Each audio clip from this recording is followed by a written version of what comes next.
Welcome to the first video, 6 keys to living, creating, maintaining a bulletproof life. So if you haven't seen the introductory video, definitely check it out. This is where I talk about what does it actually mean to have a bulletproof life.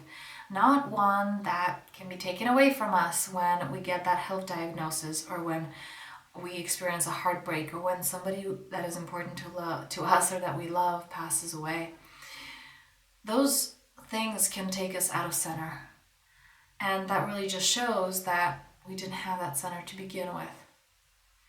That we don't have to go through life with these, well, shit happens all the time. It's an ups and downs. They're not ups and downs because there is this line, this lifeline that is always accessible to us. And I'm going to share a little bit more about it. That's actually what the first key is all about. How do we, life is like that, but how do we tune into this, which is always there?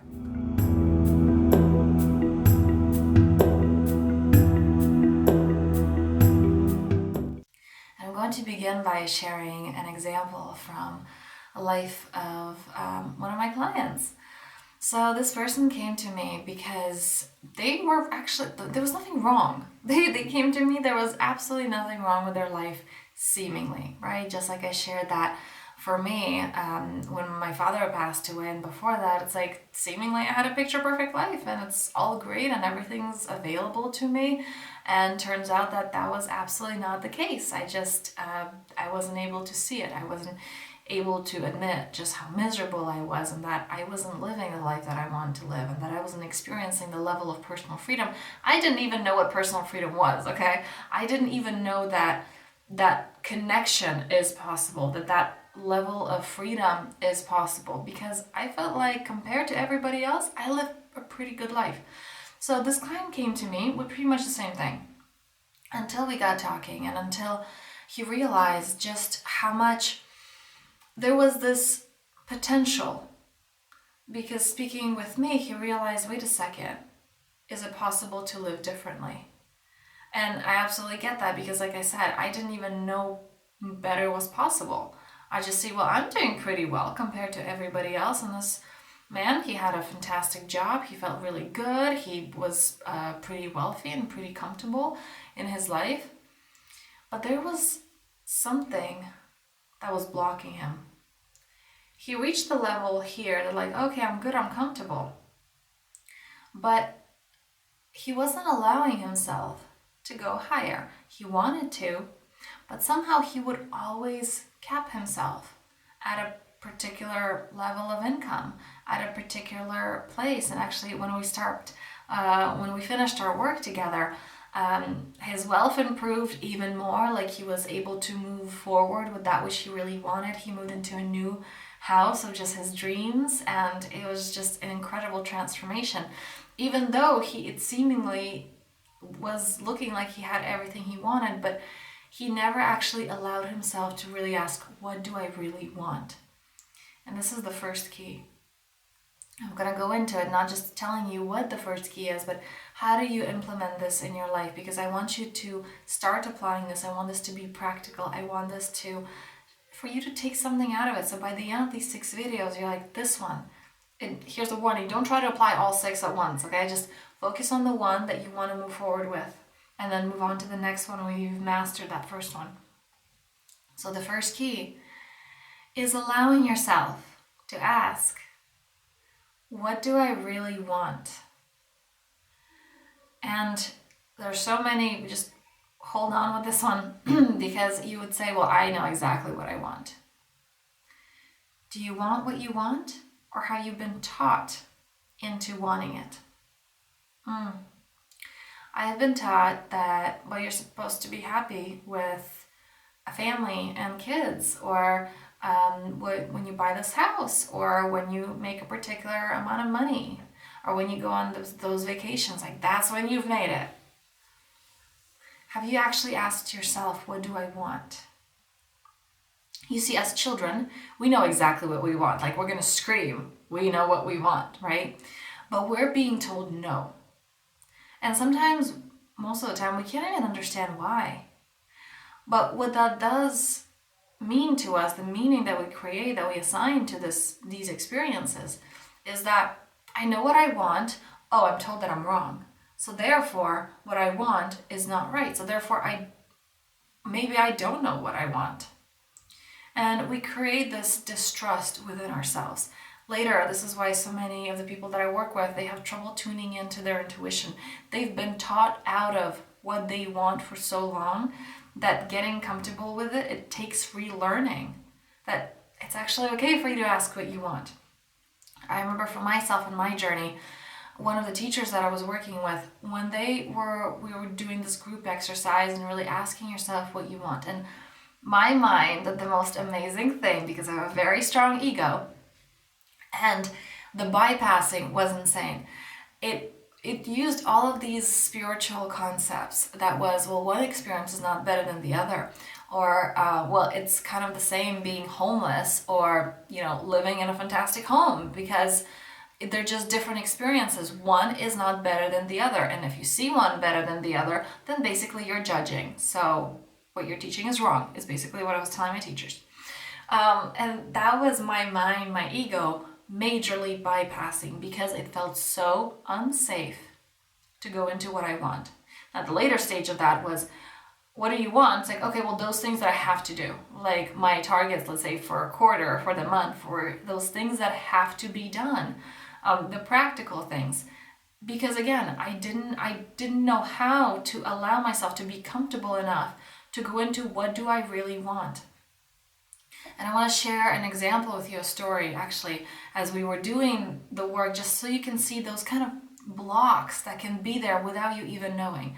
When we were doing, this is a really great story, when we were doing inner work with that client that I was telling you at the beginning of this video, this man, what he has experienced. And I want to share with you a really practical example. Actually, this is what came up within the work that I did with that client that I mentioned at the beginning of this video. When we started working together, it was actually about halfway, but this is where his block really released. We did, one of the things that I work with is inner child work. So we're going into the subconscious, what is coming up, because everything that we're experiencing in our life is really, it's not happening right now. And I know it's ridiculous because, well, it really seems like it's happening right now. It really seems like it's this person. It really seems like it's this circumstance. It's like, in reality, it is something that we've experienced as children, and we're just replaying that same limiting thought again and again and again. It's an opportunity to release it, and we'll keep replaying until you release it. The same situation, circumstances will show up to you with a different face until you're ready to release it.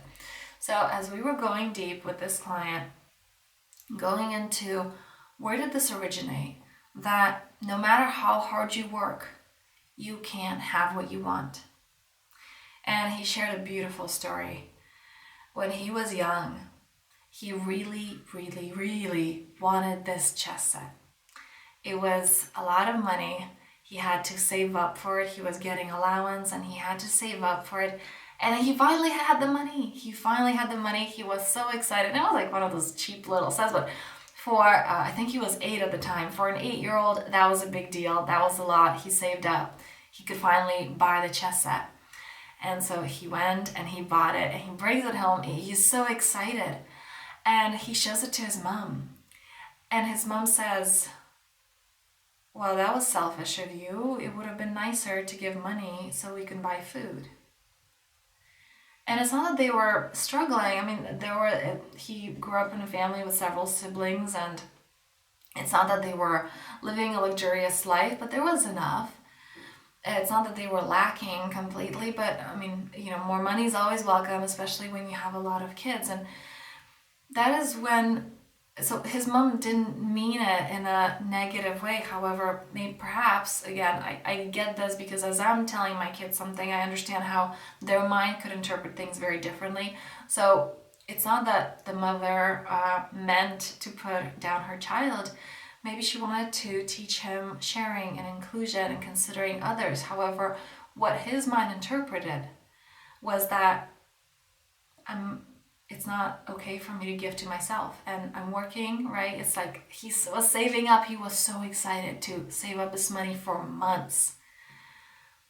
And when he finally got it, when he finally gave to himself that which he wanted, he was called selfish, and that he should have cared for others, and that wasn't okay.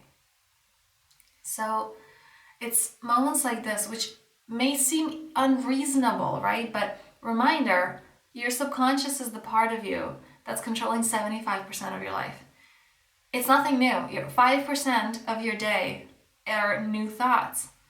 95 is run by those patterns that are illogical. Something happened to me when I was 8. I was told that when I get what I want, I'm selfish and I'm undeserving. And that's the pattern that runs your life for years until you bring it to awareness. And this is something that I do with my one-on-one clients. It's not things, it's not something that you can remember. Like if I ask you right now, why do you feel unworthy? You're not necessarily going to go into, when I was 8, this is what happened. You don't know. And this is the power of that going into the subconscious.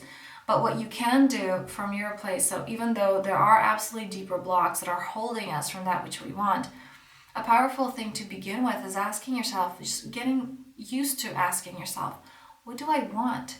What do I really want? And when you get an answer, have I been taught into wanting that, or do I really want it? Right? So let's say, well, I want a healthy meal. I want to care for my body. First of all, have I been taught that I'm supposed to want that, or is it what I really want? And then even, okay, so this is, this is really what I want. The way that it shows up, right? It's like, what does that mean to me? I'm going to have a salad for lunch. Is that what I really want? Or have I been taught that that's what healthy eating looks like? So asking yourself, what is it that's actually coming through you? And what is it that's the social programming that isn't really yours, that isn't authentic to you, and therefore can't bring you those results that you want because you're trying to live life by somebody else's standards, by somebody else's story. So step number 1, allowing yourself to ask, what do I really want? And ideally moving forward with that. However, just for right now, bring it to awareness. What do I want? And like I said, even though you may have this clarity, there are those patterns that could be keeping you stuck. So if this is something that you do want to dive deeper into, I am opening a few places for my one-on-one program, my one-on-one self-master container. That is a 3 and a 6 month program depending on the needs of the client. So if this is something that you want, the link is below. And taking a deep breath into the body, thanking yourself for being here, for watching this, for bringing more of that which is in your subconscious, bringing it more to awareness so that you can live the best version of your life. As Carl Jung said, until you make the unconscious conscious, it will dictate your life and you will call it fate. And you're here choosing to not go with fate. You're there choosing to make a conscious choice of, I want to be free and I want to experience that connection, that personal freedom. And I know it's possible and I'm moving towards that. So thank you for that, and I will see you next time.